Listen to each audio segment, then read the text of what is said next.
सबसे पहले तो देखिए ये जो वाकया है इसमें मेरे वालिद साहब, मेरे दादा और मेरे चाचू को आज से 3 साल कबल बेदर्दी से कत्ल किया गया। और जिन्होंने ये वाकया कराया, एक सरदार खान चांडियो जो पाकिस्तान पीपल्स पार्टी का सिटिंग एमपीए है, उसकी अबेटमेंट है। उसका भाई बुरहान चांडियो, वो भी अनफॉर्चुनेटली पाकिस्तान पीपल्स पार्टी का सिटिंग एमपीए बुरहान चांडियो, जिसकी इंस्टिगेशन है, जो ऑन स्पॉट था।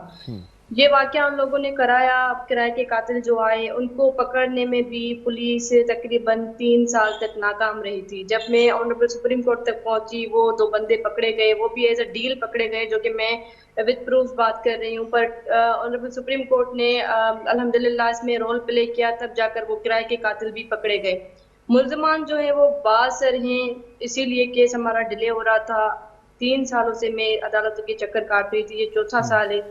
अभी अल्हम्दुलिल्लाह अदालत ने जो रिसेंटली फैसला दिया उसमें दोनों एमपीएस को एज एन अक्यूज करार दिया है और दोनों को केस में ज्वाइन किया है।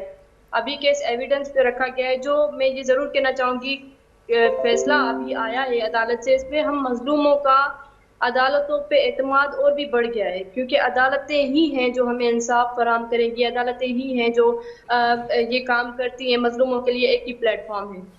कातिल जितना भी बाअसर हो, मैं हमेशा कहती हूँ कि कोई भी कानून से बढ़कर नहीं है, क्योंकि मैं खुद लॉ की स्टूडेंट हूँ। मैं कानून जानती हूँ कि कानून से बालतर कोई भी नहीं हो सकता, चाहे वो जागीरदार हो, सरदार हो। बेसिकली ये जो मैंने अलम बुलंद किया, मुझे तो इंसाफ चाहिए। मेरे वालिद, मेरे दादा और मेरे चचा को बेदर्दी से शहीद किया गया है, मुझे तो इंसाफ चाहिए। पर ये यहाँ पे हुकूक की बात हो रही है, हमें यहाँ पे गुलाम बनाया गया है जागीरदारों की तरफ से। मेरे बाबा ने जागीरदाराना निजाम के खिलाफ अलम बुलंद किया था, इसीलिए सरदार खान चांडियो सिटिंग एमपीए तो है, पर वो हमारे ट्राइब का सरदार माना जाता है, इसीलिए उसने ये मर्डर कराया। क्योंकि सरदारों की साइकी यही होती है कि लोग हमारे जेरे दस्त रहे, लोग हमारे जो है गुलाम है। तो हम पढ़े लिखे लोग कभी भी किसी की गुलामी नहीं करना चाहेंगे। मैं इस बात पे मुझे दिल को थोड़ा इत्मीनान जरूर हुआ है कि कातिल जो है उनको नामजद तो किया गया है, पर हमारा मकसद उनको फांसी के फंदे तक लेके जाना है। पाकिस्तान का अदलिया का निज़ाम जो है वो जरा सुस्त है, तो इसीलिए मैं एक बच्ची हूँ, मैं जरूर कहूंगी कि हर किसी में इतनी हिम्मत नहीं होती। 4 सालों से मैं चलती रही हूँ, दर बर दर होती रही हूँ, दर दर की ठोकरें खाती रही हूँ, तब जाकर इनको नामजद किया गया है। पर मेरा पहले दिन से पाकिस्तान की अदलिया पर यकीन रहा है, और मुझे अभी भी यकीन है कि पाकिस्तान की अदलिया इस पाकिस्तान की बेटी को कभी भी मायूस नहीं करेगी और मुझे इंसाफ मिलेगा। जी बिल्कुल, देखिए इसमें ये है कि जागीरदार और सरदार पहले दिन से मुझे प्रेशर देते आए। मैं पहले भी कह चुकी हूँ कि सिंध पुलिस टोटली इनके साथ कॉम्प्रोमाइज्ड है। और इनके जो एसएसपी थे सिटिंग, उन्होंने खुद पब्लिकली अनाउंसमेंट की कि मुझ पे सिंध गवर्नमेंट का प्रेशर है कि मैं उल्टा आप लोगों पे मुकदमा दर्ज करूं। तो आप देखें कि सिंध गवर्नमेंट किसकी है, यहाँ पे पाकिस्तान पीपल्स पार्टी रूलिंग पार्टी है, और ये उनके एमपीए थे। मतलब कि हम जो लोग हैं अवाम, ये डेमोक्रेसी की बात करने वाले, हम अवाम को कुछ भी नहीं समझते। ये अपने एमपीएस को प्रोटेक्ट कर रहे हैं। मेरी जान को खतरा अभी भी है, पर मैं डरने वाली नहीं हूँ। पर ये बात मैं अहमद सर वाजे करूं कि अगर मैं डरती नहीं हूँ तो इसका मतलब ये नहीं कि मेरे मुल्क में मुझे बेयार मददगार करके मारा जाए। मैं एक बच्ची हूँ, मैं इंसाफ के लिए घर से निकली हूँ, मैं जागीरदाराना निजाम के खिलाफ एक कलम बुलंद करके खड़ी हूँ।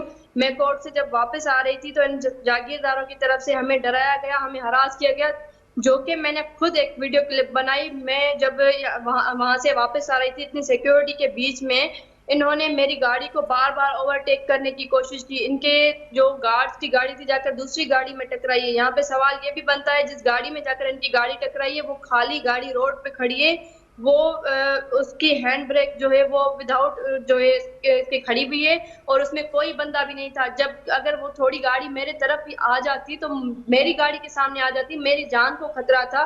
इन जागीरदारों ने मेरी गाड़ी को टक्कर मारने की कोशिश की, जो इन्होंने ये वाकया करने की कोशिश की, क्योंकि केस का फैसला उस टाइम रिजर्व किया गया था और मैं अदालत से वापस आ रही थी। सबसे पहला सवाल तो ये इन जागीरदारों से पूछा जाए कि मैं जब सिक्योरिटी के बीच में जा रही हूँ तो मेरी सिक्योरिटी चेन के बीच में इनको बीच में आने की जरूरत ही क्या थी।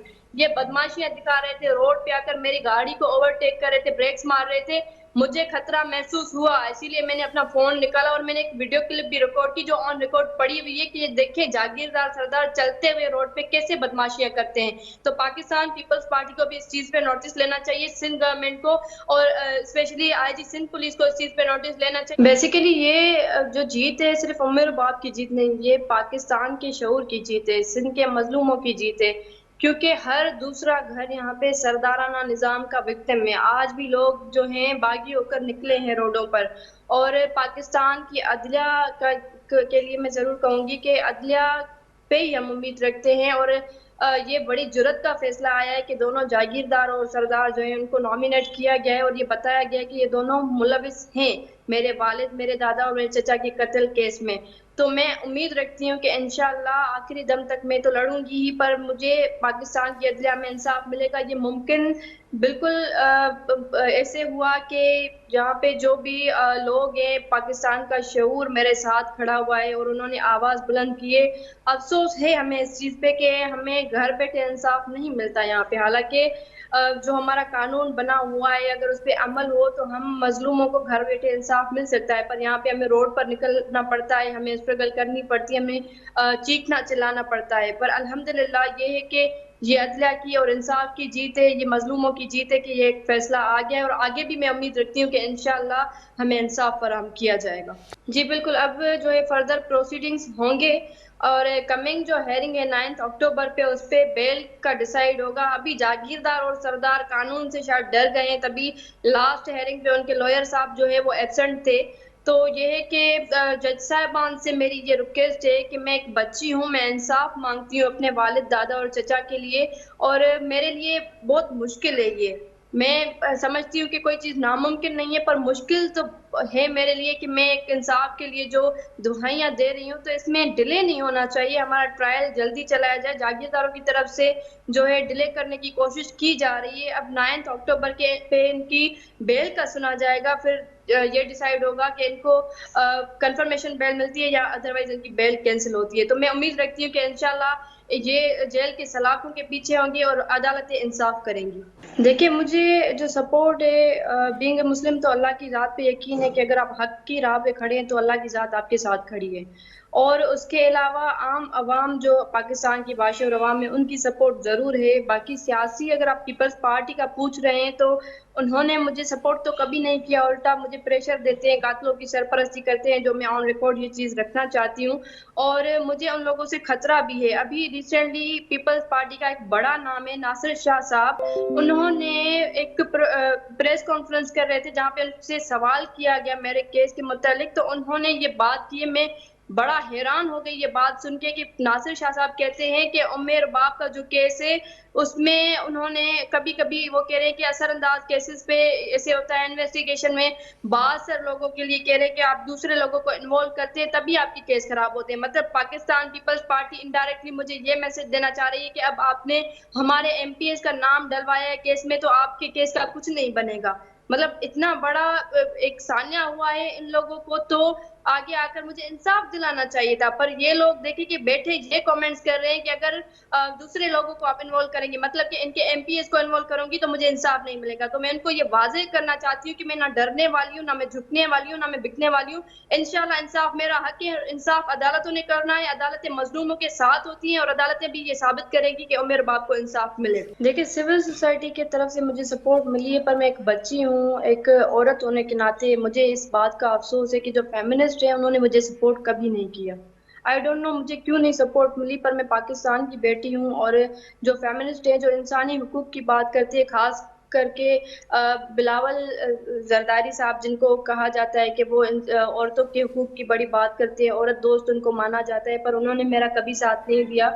और अफसोस के साथ कि वो पाकिस्तान पीपल्स पार्टी के जो कातिल 2 एमपीएस हैं उनको सपोर्ट कर रहे हैं, उनकी सरपरस्ती कर रहे हैं, जो कि मैं बारहा सबूतों के साथ जो है वो मीडिया पे ये चीज़ें रख चुकी हूँ। और मैं कहीं भी किसी भी प्लेटफॉर्म पे ये साबित करने के लिए तैयार हूँ कि एक तो कातिल तो जो हैं एमपीएस वो हैं, उनको तो इंशाल्लाह हम साबित करेंगे अदालतों में। बाकी ये तो मैं विद प्रूफ बार बार बात कर चुकी हूँ कि पाकिस्तान पीपल्स पार्टी और जो फेमिनिस्ट वगैरह हैं वो मुझे कभी भी सपोर्ट नहीं करना चाह रहे। आई डोंट नो वो क्यों नहीं सपोर्ट करते, पर मैं ये फिर भी रिक्वेस्ट करूंगी, जो इंसानी हकूक की बात करते हैं, जो औरतों के हकूक की बात करते हैं, तो यहाँ पे सिर्फ उमेर बाप की जंग नहीं है, ये जागीरदाराना निजाम खास करके औरतों को यहाँ पे सरदार और जागीरदार कुछ भी नहीं समझते। और मैं एक अकेली बच्ची इन जागीरदारों के खिलाफ खड़ी हुई हूँ, तो आप सब मेरी आवाज बने इसमें। ये केस अगर मैं जीत गई तो इसमें सिर्फ मेरी जीत नहीं होगी, यहाँ पे हर एक मजलूम की जीत होगी, हर एक औरत की जीत होगी, क्योंकि इन जागीरदारों को औरतों के पढ़ने से भी बड़े मसले हैं, औरत क्या हर एक बच्चे के पढ़ने से भी इनको मसला होता है, और मैं उनके खिलाफ खड़ी हुई हूँ। तो आप मेरी आवाज बने। और मैं ये भी मैसेज देना चाहूंगी खास करके औरतों के लिए जो इंटीरियर में रहती है, कि आप लोग किसी से डरे नहीं, आप हक पे हैं तो आप बाहर निकलकर आवाज बुलंद करें। मैं एक मजलूम हूँ और मैं भी आप मजलूमों की आवाज बनूंगी। इंशाल्लाह हम मिलकर एक इनकलाब लाएंगे, क्योंकि ये इनकलाब से कम नहीं होगा कि अगर किसी जागीरदार और सरदार को सजा लगती है, क्योंकि ये खुद अपने अंदर कोर्ट्स बना के बैठे हुए हैं और ये समझते हैं कि ये कानून से बालातर हैं, ये समझते हैं कि कोर्ट्स इनकी जागीरें हैं। तो हम ये साबित करेंगे कि कोर्ट्स किसी जागीरदार और सरदार की जागीर नहीं है, कोर्ट्स हम मजलूमों के लिए इंसाफ का घर है।